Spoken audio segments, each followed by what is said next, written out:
Hello friends, नमस्कार सभी को, राधे राधे। मैं सोनिया शर्मा फिर से आपके सामने एक नई वीडियो में आप सभी का स्वागत करती हूँ। हमारी वीडियो का जो टॉपिक है वो ये है कि अगर आपके जीवन में शत्रु बहुत है तो आपको उनसे किस तरीके से सावधान रहना है। देखिए, मैं आपको 3 तरीके से बताऊंगी। सबसे पहले आपको आध्यात्मिक लेवल पर, आध्यात्मिक स्तर पर अपने शत्रुओं से सावधान रहना है, ठीक है। दूसरा, आपको मानसिक स्तर पर अपने शत्रुओं से सावधान रहना है। तीसरा, आपको व्यवहारिक स्तर पर अपने शत्रुओं से सावधान रहना है। और चौथा, आपको अपनी ऊर्जा की रक्षा करनी है, ठीक है। अपनी ऊर्जा को आपने सुरक्षित करना है। सबसे पहले बात कर लेते हैं आध्यात्मिक आध्यात्मिक स्तर पर आप कैसे शत्रुओं से बच सकते हैं। ये देखिए, सबसे पहले तो ज़रूरी नहीं है कि शत्रु ऐसा हो कि सामने से वो तलवार लेकर के आएगा, नहीं। कभी कभी किसी की हल्की सी स्माइल के पीछे भी आपके प्रति बहुत द्वेष और ईर्ष्या छुपी हुई होती है।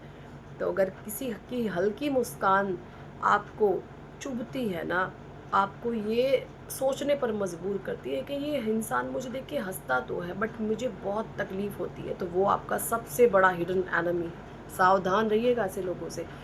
सबसे पहले आध्यात्मिक स्तर पर मैं बता रही हूँ, आप माँ बगला मुखी की पूजा पाठ करना शुरू करें।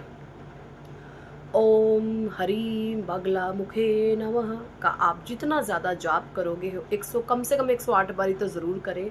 इससे आपकी आध्यात्मिक शक्तियाँ जागृत होती हैं, आपका थोड़ा ही एक्टिव होता है। सही गलत की माँ आपको परख देती है, पहचान आप सीख जाते हैं। गलत लोगों से आपको इंट्यूटिवली चीज़ें क्लियर होने लगती हैं कि ये इंसान मेरे लिए सही है, ये नहीं है। इस तरीके से माँ आपको टोटली गाइड करने लगती है, ठीक है। दूसरा आध्यात्मिक उपाय आप ये भी कर सकते हैं।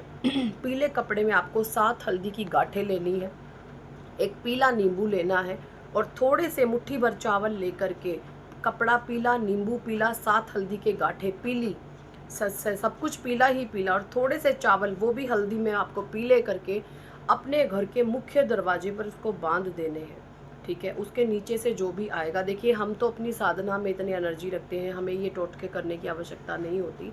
लेकिन जो लोग साधना में थोड़े कच्चे होते हैं, पूजा पाठ के लिए उनके पास समय नहीं होता, तो वो इस उपाय को करें। आपका आध्यात्मिक स्तर बढ़ेगा, आपके शत्रु कमज़ोर पड़ते हैं, ठीक है। और सबसे ज़रूरी बात हमारा, मैं जैसे मैंने आपको पहले बताया, मैं एक टैरो रीडर हूँ एंड स्पिरिचुअल हीलर हूँ, तो हमारा शत्रु नाशनी भक्ति साधना कोर्स भी आप ज्वाइन कर सकते हैं। इससे भी आप अपने शत्रुओं पर विजय प्राप्त करने में आपको बहुत ज़्यादा मदद मिलेगी, ठीक है। तो ये तो रही कुछ बातें आध्यात्मिक स्तर पर। अब मानसिक स्तर पर आपने अपने शत्रुओं से किस तरीके से बचना है। कभी भी आप अपनी कमज़ोरी किसी को नहीं बताएं। जब भी आप अपनी कमज़ोरी लोगों को बताएंगे ना, आप देखेंगे वही लोग उसका फ़ायदा उठाएंगे, जम करके फ़ायदा उठाएंगे।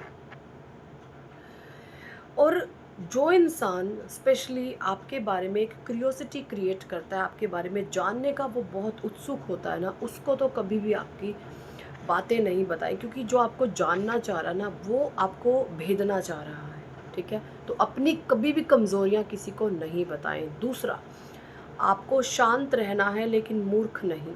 लोग आपके धैर्य की परीक्षा लेंगे, लेकिन आपको अपने सम्मान की रेखा खींचनी होगी, ठीक है। लोग ऐसे ऐसे काम करेंगे जो चीज़ आपको बेचैन करेगी, आपको झंझनाहट पैदा करेगी, आपको बर्डन होएगा कि मैं चीखूं चिल्लाऊं, लेकिन वहाँ पर आपको धैर्य बना करके रखना है। अपने सम्मान की एक स्ट्रिक्ट फॉर्म बाउंड्रीज आपने सेट करनी है कि ये मेरे कुछ रूल्स हैं, ये मेरे कुछ रेगुलेशन, अगर इसको किसी ने ब्रेक किया तो मेरे से बुरा कुछ नहीं होगा। तो ये चीज़ें आपको जाननी बहुत ज़रूरी है। शत्रु क्या करते हैं, अफवाहें फैलाते हैं, आपकी छवि को धूमिल करते हैं, आपकी छवि को ख़राब करते हैं, आपकी छवि को बिगाड़ने की कोशिश करते हैं। आपको केवल अपने अच्छे कर्मों से उनको जवाब देना है, ना कि उन्हीं के लेवल पर जाकर, नहीं। आपको अपने जीवन में कुछ गोल सेट करने हैं, उन पर कार्यरत रहना है, उस पर कंटिन्यूसली आपको काम करते रहना है, और आपके कर्म ही शत्रुओं को जवाब देंगे, ना कि आपकी बातें। अब बात कर लेते हैं व्यवहारिक स्तर पर। व्यवहारिक स्तर पर आप किस तरीके से, क्योंकि शत्रु कई बार आपको हार्म पहुंचाने की भी कोशिश करते हैं, अगर शत्रु सामने से आपको खुलकर आपके साथ मार पीट या किसी भी तरीके से इस हद तक उतारू हो जाए, क्योंकि जब चीज़ें छुप कर नहीं चलती तो लोग सामने से आकर आप पर वार करते हैं, वहाँ पर आपको स्ट्रिक्ट एफआईआर लिखवानी है। आपको एनसी या थाने में जाकर के, महिला थाने में जाकर के, या आप मेल हैं तो भी आपको रिपोर्ट दर्ज करवानी है कि इस तरीके से मेरे शत्रु मेरे को परेशान कर रहे हैं। कानूनी जानकारी आपको सारी रखनी है और कानूनी कार्रवाई आपको करनी चाहिए ऐसे लोगों के विरुद्ध। दूसरा, ऐसे लोगों के सबूत इकट्ठा करें। ये आप जब आप इनके सबूत इकट्ठा करेंगी तो ये क्या करेंगे, आपको आपके सबूत को मिटाने की कोशिश करेंगे। तो जो भी आपके नियर वन है, आपके यारे प्यारे सगे संबंधी मित्रगण हैं, उन तक वो सबूत पहले ही पहुंचा दे ताकि सामने वाला इंसान सबूत मिटा ना पाए। ठीक है, जो भी जो भी आपको परेशान कर रहा है उसके खिलाफ कुछ सबूत, रिकॉर्डिंग्स, मैसेजेस, फोटोज़ वगैरह रखें ताकि कानून आपका साथ दे सके। बोलने से पहले सोचें, आपकी बात को मोड़कर आपके खिलाफ इस्तेमाल किया जा सकता है। समझ रहे हैं? बोलने से पहले आपको हज़ार बारी सोच रहा है कि जो मैं बोल रहा हूँ क्या वो सही है, क्योंकि आपकी ही बातों को शत्रु मोड़ तोड़कर आपके खिलाफ इस्तेमाल कर सकते हैं। तो बहुत शांतिपूर्वक और संयम से आपको शत्रुओं से डील करनी है। और एक टिप, आपको मेडिटेशन ज़रूर करना है। 15 मिनट ज़रूर ध्यान करें, मेडिटेशन करें। इससे आपकी आत्मिक ऊर्जाएं एक्टिव होती है, आपको आत्मबल प्राप्त होता है। ठीक है, ऊर्जा सुरक्षा, ऊर्जा सुरक्षा के लिए आपको क्या करना है, अपने घर में, क्योंकि ये नेगेटिव एंटिटीज़ ही होते हैं जो इस तरीके की हरकत करते हैं, ये नेगेटिव लोग होते हैं। अपने घर में नमक के पानी का पोछा लगाएं, हो सके तो रोज़ लगाएं।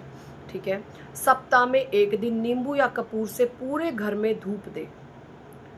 देखिए, नींबू और कपूर या फिर गूगल, लोबान, इन सब की धुनी आप जला करके शाम के समय अपने घर में दे सकते हैं, जाके कोई भी नकारात्मक ऊर्जा आपके घर में ना टिक सके।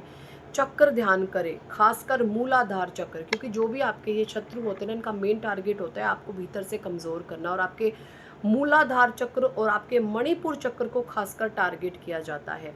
जब आपका मूलाधार चक्र कमज़ोर होता है तो आपके भीतर साहस नहीं होता। जब आपका मूलाधार चक्र कमज़ोर होता है तो आपका विशुद्धि चक्र खुद ब खुद ब्लॉक हो जाता है। आपके भीतर गलत के विरुद्ध आवाज़ उठाने की पावर ही नहीं होती। ठीक है, तो अपने चक्रों पर काम करना है, स्पेशली मूलाधार रूट चक्र पर आप ध्यान केंद्रित कर ले। लाल रंग ज़्यादा से ज़्यादा पहने। ठीक है, और अपने मणिपुर चक्र को मजबूत करें। मणिपुर चक्र से आपको यश, कीर्ति, मान, सम्मान प्राप्त होता है, जो शत्रु कभी नहीं चाहते आपको मिले। ठीक है, तो अगर आप इन चीज़ों का ध्यान रखते हैं तो आप अपने शत्रुओं पर विजय की प्राप्ति कर सकते हैं। ठीक है, ये बहुत चीज़ें पावरफुल होती हैं, एक्सट्रीम लेवल पर पावरफुल होती हैं अगर आप इन चीज़ों को आजमाएं ध्यानपूर्वक। और अगर आप पर्सनल अपॉइंटमेंट बुक करना चाहते हैं तो वो भी आप हमारे व्हाट्सअप नंबर पर आकर हमसे बुकिंग करवा सकते हैं। और कोई भी अगर आपकी लाइफ में प्रॉब्लम है उससे रिगार्डिंग हम आपकी हेल्प कर सकते हैं। ठीक है, so thank for watching and listening my videos. मिलती हूँ अपने नेक्स्ट वीडियो में। Thank you so much and Radhe Radhe.